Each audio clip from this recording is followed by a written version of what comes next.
everyone, and welcome back to Wandering Wild. I'm Allison, and I'm so glad you could join me today for Forgotten Friday. Today, we're going to be talking about Steller's sea cow.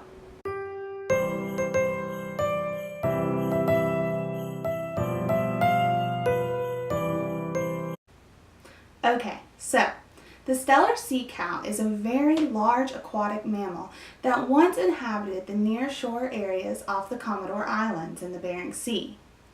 Its scientific name is Hydrodomalus gigas. This animal was actually unknown to science until 1741, when it was described by German naturalist George W. Steller, who was accompanying Vitus Bering on his exploration of the North Pacific. There are no preserved specimens around today. However, we do know that the Steller sea cow was the largest sirenian ever. It was almost 30 feet long and weighed about 22,000 pounds. This is much, much larger than its cousins, the other sirenians, the dugong and the manatee. Now, the reason it was larger was an adaptation to help it in colder climates. When an animal is larger, it has a larger surface area to volume ratio. This allows it to better control its body temperature in colder areas. You often see this in other animals. So if you are in the United States and you see a white-tailed deer and you're in Georgia, that white-tailed deer is going to be much smaller than a white-tailed deer you may see farther north in a colder climate such as Maine. Much like the dugong, the Steller sea cow had a small head and broad body with a large horizontal forked tail. Now, it had small flippers near the front of its body, which it used to walk along rocky bottoms or even to grasp onto rocks during rough seas. They had dark brown skin that was almost looked bark-like and was sometimes streaked or spotted with white.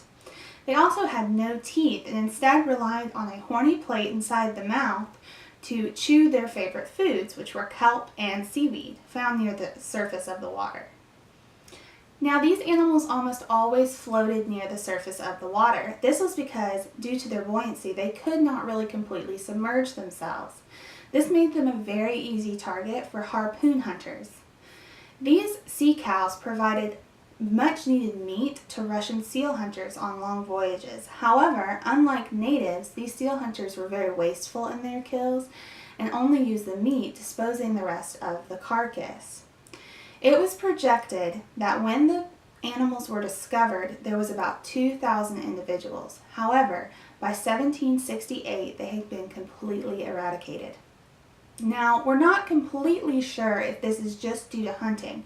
There's also a possibility that the natives who hunted the sea otters nearby caused an influx in sea urchins because they were no longer being eaten by the sea otters. Now, sea urchins also eat kelp.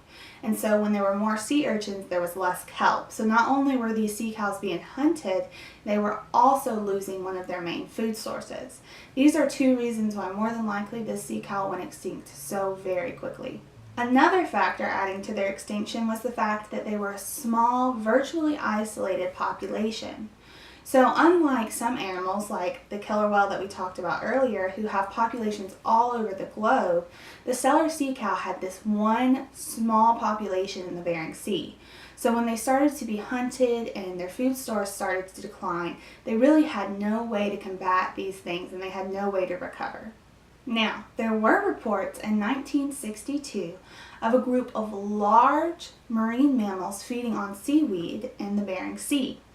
So there's a possibility that this was one lone surviving population. However, because they were never seen again and they couldn't be found, more than likely it was just a group of whales or some other marine mammal. Thank you for joining me for this episode of Forgotten Friday. I hope you enjoyed learning all about Steller sea cow. As always, our sources are found in the description box below, and if you have any questions, please comment. If you liked what you saw today, please give us a thumbs up and subscribe so you won't miss another episode. And as always, stay wild and never stop wondering.